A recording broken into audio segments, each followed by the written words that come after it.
నమో నారాయణాయ. వారాహి అమ్మకు నమస్కారం చేసుకుంటూ, అమ్మవారి దయ, ఆమె చల్లని చూపులు మనందరిపై ఉండాలి అని చెప్పి మనస్ఫూర్తిగా కోరుకుంటూ ఈ రోజుటి వీడియో స్టార్ట్ చేస్తున్నాను ఫ్రెండ్స్.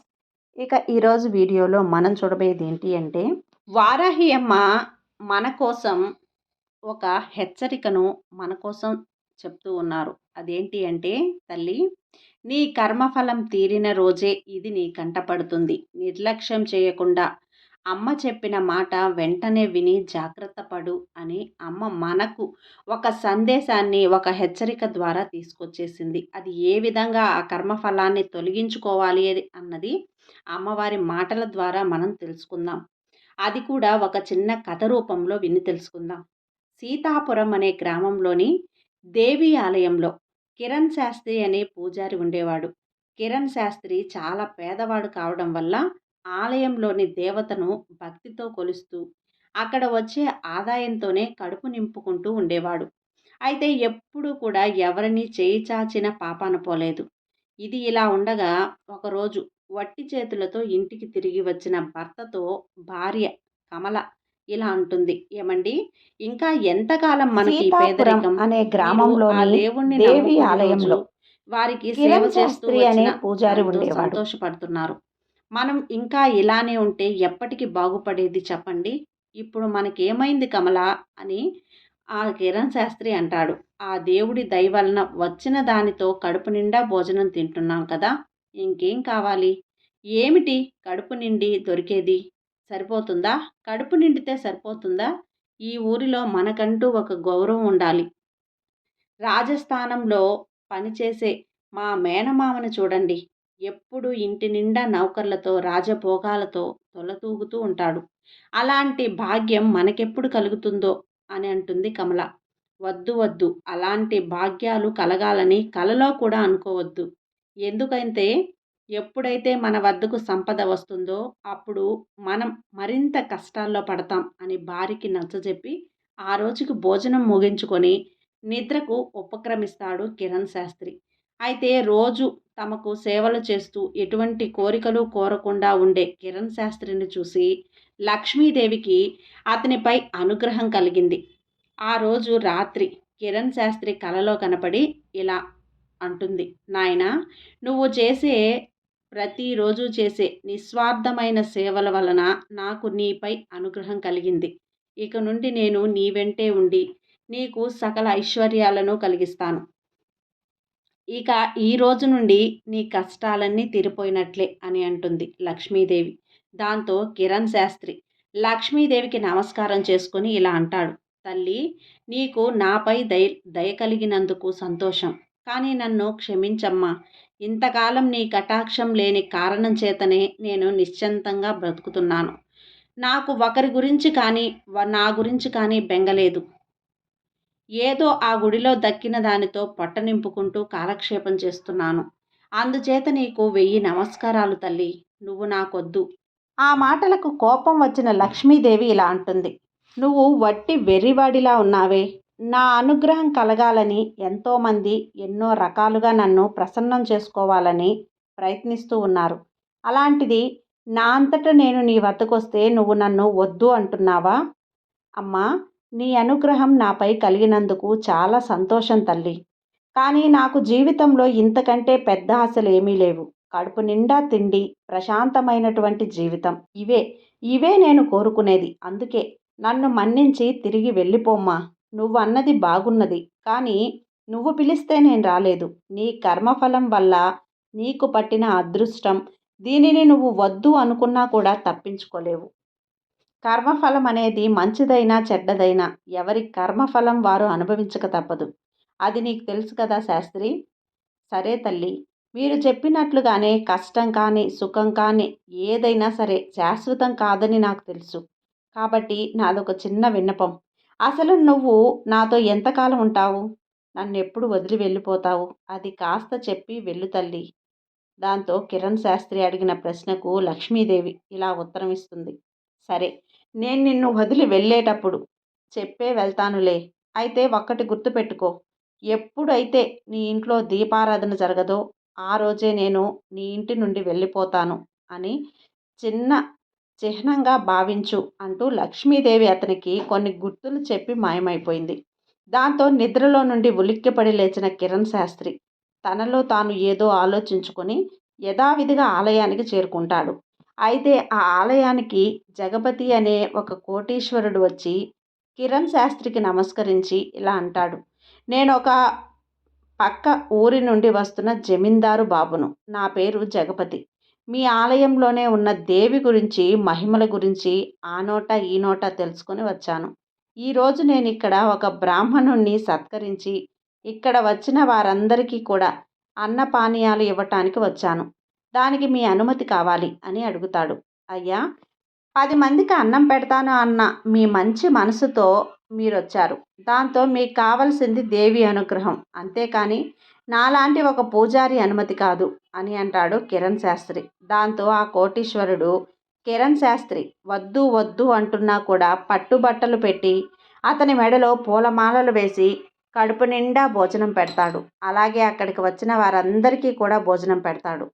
భోజనాలు ముగించిన తర్వాత జగపతి వెళుతూ వెళుతూ తన దగ్గర ఉన్న కొంత సొమ్ముని కిరణ్ శాస్త్రికి ఇస్తూ ఇలా అంటాడు: ఇదిగోండి స్వామి, దీనిని స్వీకరించండి, ఆశీర్వాదం ఇవ్వండి అని ఆ జమీందారు కోరగా కిరణ్ శాస్త్రి ఇలా అంటాడు: ఇలాంటివన్నీ ఇప్పుడు వద్దండి అని. కిరణ్ శాస్త్రి ఏదో చెప్తున్నా కూడా వినకుండా అతని చేతిలో సొమ్ము పెడతాడు జగపతి. తన పరివారంతో సహా అక్కడి నుండి వెళ్ళిపోతాడు. అతడు వెళ్ళిపోగానే అప్పటి వరకు తన మర్యాదలతో ఉక్కిరిబిక్కిరైన కిరణ్ శాస్త్రి దేవిని తలుచుకొని ఇలా అనుకుంటాడు: ఏంటి తల్లి ఈ హడావిడి? ఇవన్నీ నేను వద్దు అనే కదా కోరుకునేది.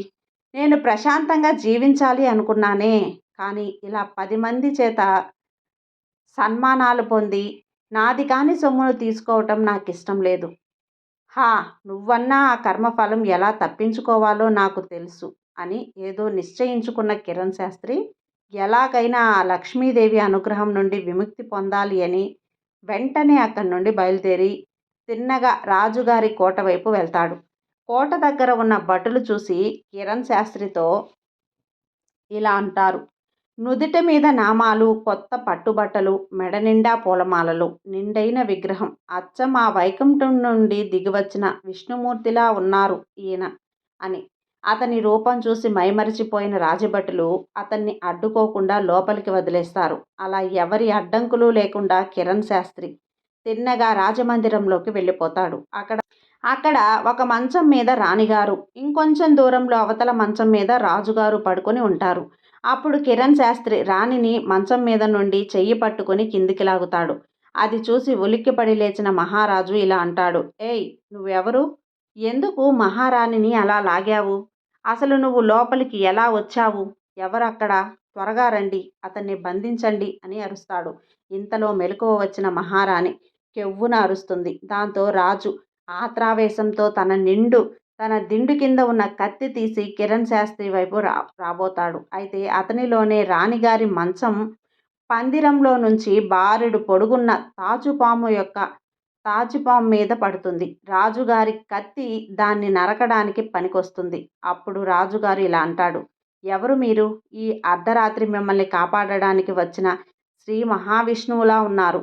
మీరే కనుక రాకుంటే మా మహారాణి వారు ఈరోజు నాకు దక్కేది కాదు. అయితే రాజుగారి ఆగ్రహానికి గురయ్యి ఆ లక్ష్మీ కటాక్షం నుండి తప్పించుకుందామని వచ్చిన కిరణ్ శాస్త్రి ఈ ఊహించని పరిణామానికి పోయి తన మనసులో ఇలా అనుకుంటాడు: నేను ఈ రాణిగారికి గాయపరిచి చెడు చేయడం ద్వారా రాజుగారి ఆగ్రహానికి గురయ్యి నా కర్మఫలం తప్పిద్దామని వస్తే ఇలా జరిగిందేంటి అంటే, అదృష్టం ఉంటే మనం అనుకున్నది ఏదైనా సరే దాన్ని తప్పించాలన్నా కూడా, మంచి చేసినా చెడు చేసినా కూడా మంచే జరుగుతుందన్నమాట. ఇక నా కర్మఫలం నుండి తప్పించుకోవటం సాధ్యం కాదు అని నాకు అర్థమైంది. కాబట్టి ఇది ఏమైనా సరే లక్ష్మీదేవి అనుగ్రహం స్వీకరించడమే ఉత్తమం అని నిశ్చయించుకొని రాజుగారి వైపు తిరిగి అతనికి నమస్కరించి ఇలా అంటాడు: అయ్యా, నా పేరు కిరణ్ శాస్త్రి. నేను దేవి మందిరంలో పూజారిని. ఇక్కడ మహారాణి గారు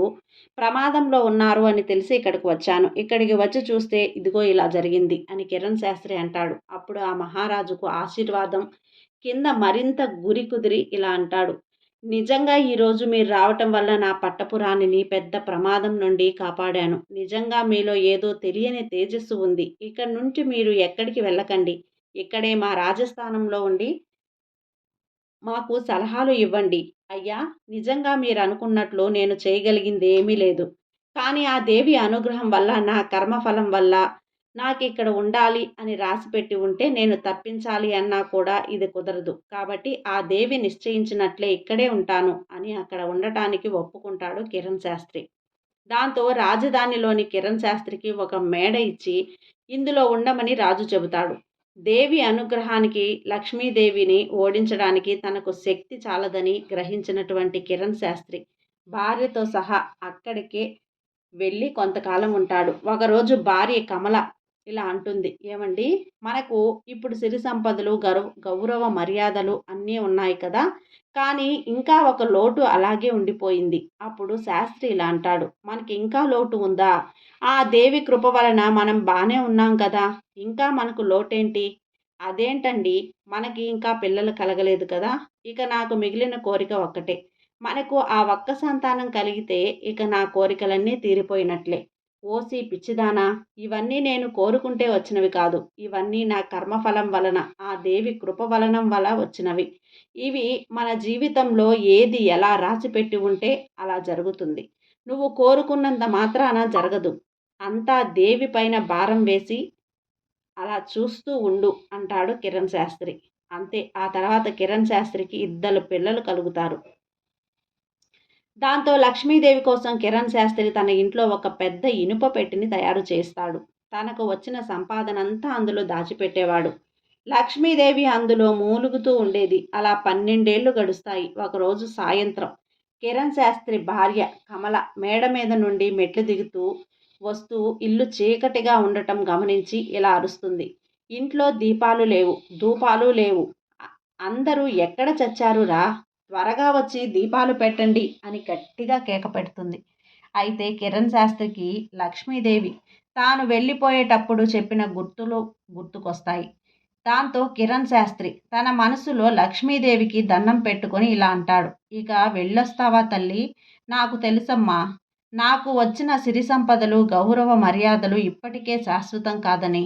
అయినా నేను వద్దు అన్నా వచ్చావు, ఇప్పుడు ఉండమన్నా ఉండవు, ఇది నా కర్మఫలం, ఇక వెళ్ళిరా తల్లి అని అనుకొని తన భార్య కమలని పిలిచి ఇలా అంటాడు, చూడు కమల, ఇక ఈరోజు ఎందుకు ఏమిటి అని అడగకుండా నేను చెప్పింది చెయ్యి. అయ్యో, ఏంటండి ఇలా మాట్లాడుతున్నారు, అసలు ఇప్పుడు ఏం జరిగిందని అలా అంటుంది కమల. చెప్పాను కదా, నన్ను ఏమీ అడగవద్దు. వెంటనే నువ్వు మన ఇనప పెట్టెలో ఉన్న ఆ సొమ్మును తీసుకొని నువ్వు నీ పిల్లలు పుట్టింటికి వెళ్ళిపోండి అని చెప్పి ఆ రాత్రికి వారిని అక్కడి నుండి పంపించేస్తాడు. ఇక వేటకు వెళ్ళినప్పుడల్లా కిరణ్ శాస్త్రిని వెంట తీసుకుని పోయే మహారాజు ఆ రోజు కూడా యథావిధిగా కిరణ్ శాస్త్రిని వేటకు వెంట తీసుకువెళ్తాడు. అయితే ఆ రోజు వేట ఏమాత్రం సక్రమంగా సాగదు. ఏమిటి కిరణ్ శాస్త్రి, ఈరోజు వేట అంత సంతోషాన్ని ఇవ్వటం లేదు. ఇప్పటి వరకు ఒక్క జంతువు కూడా వేటాడలేకపోయాను. పైగా మధ్యాహ్నం కూడా కావస్తుంది. నాకు చాలా అలసటగా ఉంది. ఇప్పుడు నాకు కొంత విశ్రాంతి కావాలి అని అంటాడు మహారాజు. పర్వాలేదు మహారాజా, మధ్యాహ్నం విరామం తర్వాత తిరిగి వేటను కొనసాగిద్దాం. అయితే మీ వేటకి ఎలాంటి ఏర్పాట్లు లేవు కాబట్టి మీకు అభ్యంతరం లేకపోతే ఇదిగో ఈ చెట్టు కింద విశ్రమించండి అని చెప్పటంతో అప్పటికే బాగా అలసిపోయిన మహారాజు ఆ ఎండవేళ కిరణ్ శాస్త్రి తొడ మీద తల పెట్టుకొని ఒక చెట్టు నీడన నిద్రపోతాడు. వేటగాళ్ళందరూ కూడా చెట్ల కింద దూరంగా చేరుతారు. అయితే అప్పుడే అకస్మాత్తుగా ఆ చెట్టు మీదకి కాకి రాజుగారి మేడ మీద రెట్ట వేస్తుంది. రాజుగారు గాఢ నిద్రలో ఉండి లేవలేదు. దాంతో కిరణ్ శాస్త్రి ఇలా అనుకుంటాడు, అయ్యో, ఏంటి ఇలా జరిగింది, ఇప్పుడు రాజుగారిని లేపితే నిద్రభంగం కలిగి ఆగ్రహిస్తాడు. ఇప్పుడు ఏం చేద్దాం అని ఆ రాజు కదలకుండా ఆ రెట్ట తీసే ఉపాయం తోచక కిరణ్ శాస్త్రి చాలాసేపు తికమక పడతాడు. అంతలో కిరణ్ శాస్త్రికి రాజుగారికి బుట్టలో ఉన్న చిన్న బాకు కనిపిస్తుంది. కిరణ్ శాస్త్రి ఆ బాకును ఊరి నుంచి తీసి దాంతో రాజుగారి మెడ మీద ఉన్న రెట్ట తీయబోతాడు. ఇంతలో రాజుగారు కళ్ళు తెరిచి చూసి తన మెడ మీదకు వస్తున్న ఆ బాకును చూసి, రాజద్రోహి, ఎంతటి ద్రోహానికి తలపెట్టావు? నా ప్రాణాలను తీయడానికి సహకరిస్తావా? అని కేకలు పెడుతూ లేచి కూర్చుంటాడు. దాంతో రాజభటులు అక్కడికి పరిగెత్తుకుంటూ వస్తారు. పొరపాటు పడిన రాజుకి కిరణ్ శాస్త్రి ఏదో చెప్పడానికి ప్రయత్నాలు చేస్తూ ఉండగా, కిరణ్ శాస్త్రి మాటలు పట్టించుకోకుండా రాజు తిరిగి ఇలా అంటాడు. నా పంజర చేరి నా ప్రాణాలు తీయటానికి ప్రయత్నం చేసిన ఈ ద్రోహిని వెంటనే బంధించండి అని రాజు తన భటులను ఆజ్ఞాపిస్తాడు. వారు కిరణ్ శాస్త్రి పేద రెక్కలు విడిచి కట్టి నగరానికి తీసుకెళ్తారు. మరుసటి రోజు విచారణ సందర్భంగా రాజుగారు నిండు సభలో కిరణ్ శాస్త్రి మీద నేరారోపణ చేసి కిరణ్ శాస్త్రిని ఇలా అడుగుతాడు. ఏం కిరణ్ శాస్త్రి, ఇప్పటికైనా నువ్వు చెప్పుకునేది ఏమైనా ఉందా? లక్ష్మీదేవి అనుగ్రహం పోవటంతో ఇప్పుడు తాను ఏం చెప్పుకున్నా లాభం లేదు అని భావించిన కిరణ్ శాస్త్రి ఇలా అంటాడు. నేను చెప్పేదేమీ లేదు మహారాజా. మీకు తోచిన శిక్షను విధించండి. అయితే నీకు ఉరిశిక్ష విధిస్తున్నాను.